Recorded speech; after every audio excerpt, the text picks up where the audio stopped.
Hello everyone, my name is John and I will introduce and conclude this presentation.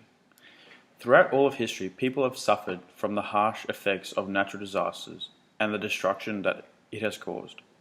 One of the countries that truly suffers from these disasters is the Pacific country of Vanuatu.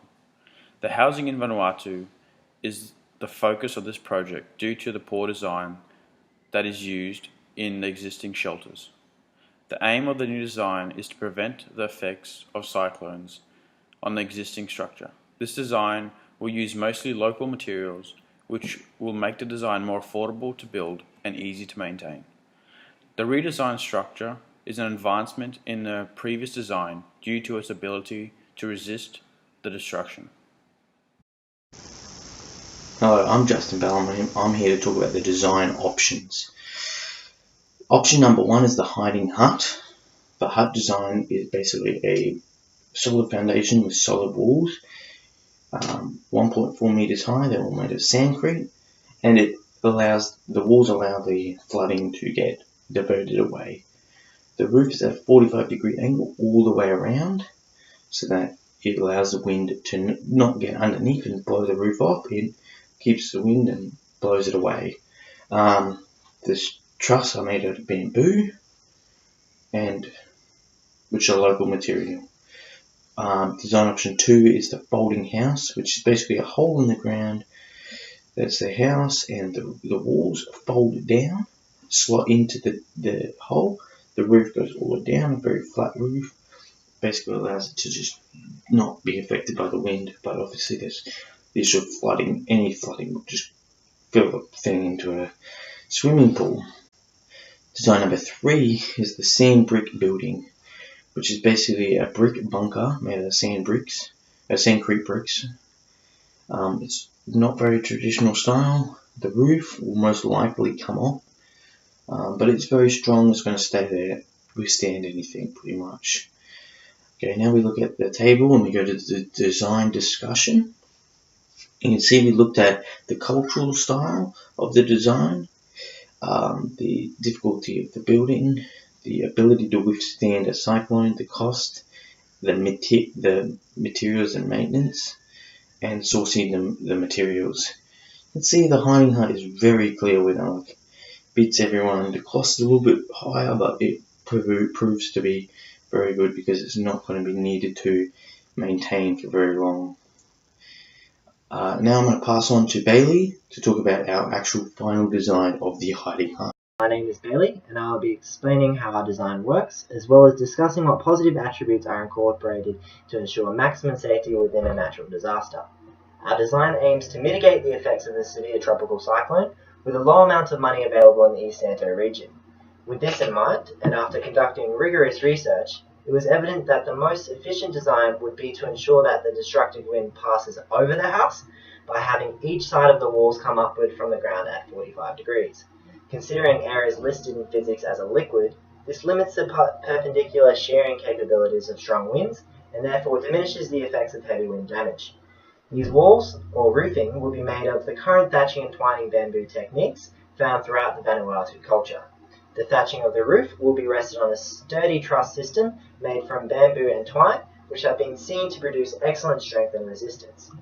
To make this structure windproof, we needed each side to be at an angle, and therefore we needed to ensure that there was an entrance and exit point. We did this by making flaps on two sides of the structure that can be opened up and rest on bamboo sticks during daily use, while being folded down and tied to a point in the event of a cyclone.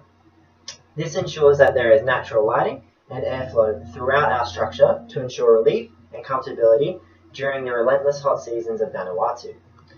Flooding was also found to be a major problem in Cyclone Pan, which is why we also decided to make our structure floodproof. We have used sandcrete walls that act like a container for the occupants, protecting them from floodwater from up to 1.4 meters in height. Considering concrete isn't available in the area, this was the most expensive component of the structure, yet extremely necessary to strengthen the supporting elements from the threat of water damage. Makeshift stairs made from locally sourced timber will be used to enter and exit the structure, which will be situated behind both ends of the pivoting walls. Hello, I'm Peter and I'll be discussing how the design is appropriate to the social, economical, environmental and cultural context of Vanuatu. As previously mentioned, the design utilises natural flora and materials.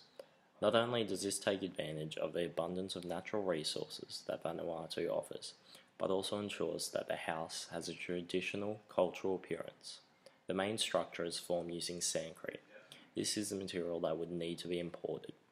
The design is appropriate for the citizens of Vanuatu as it appears to be a traditional house with exterior thatching, but on the inside is a much safer and stronger house. As many of the materials are obtained through the natural environment, this makes the house environmentally sustainable. The main truss is built from bamboo, which is largely regarded to be a pest plant due to its rapid growth. Additionally, the roof thatching has been applied to houses within the Pacific Islands for centuries. These two aspects of the design are therefore sustainable throughout the island. Economically, the house does require a large financial commitment. The average annual income per household is 10,000 AUD. The cost for constructing this house is approximately 3,000 Australian dollars. This is quite extensive, however, is manageable. This does, however, bring jobs and in turn boost the economy of Vanuatu. The construction of these houses will also help the community to work together as one. Hi, my name is Logan and I'll be speaking about the construction and maintenance cost. The design can simply be constructed with no machinery needing to be used. Due to the large number of people living in each household, the house can be constructed within a very short amount of time. Most of the construction relies on the community's traditional techniques and skills that they already currently apply with their current households. This includes thatching of the grass and their skills of gathering local materials from the surrounding environment. In creating the house using these materials, this has majorly reduced the construction costs of the house, which is a requirement in order to create a successful design. The only maintenance costs will include the cost of sandcrete in case of cracking or if it deteriorates over time, which will cost 9,120 Vanuatu Vatu per cubic metre of sandcrete. All other materials used can be sourced from the area and all can be maintained for free, as the design still has the same cultural aspects as the current housing and therefore just takes a small amount of time for the community to repair thatching and ropes and vines holding together the bamboo and truss.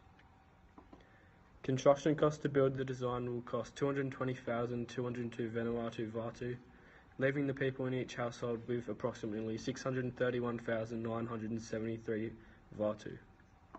Therefore, it is evident that this house is an easily constructible house with a low cost involved and can be also maintained easily with little to no repairing needing to be completed. In conclusion, this design will reduce the effects of the cyclone on the structures in Vanuatu. In order for this design to create major impact on the lives of the Vanuatu, the communities as a whole must all do their role in the maintenance of the design. Educating the locals would help build an understanding of how to sustain cyclone-resistant structures. This knowledge can be passed down for future generations. If this proposed design succeeds, the Vanuatu structures will be changed in total. Vanuatu would become a safer place, especially in events of natural disasters.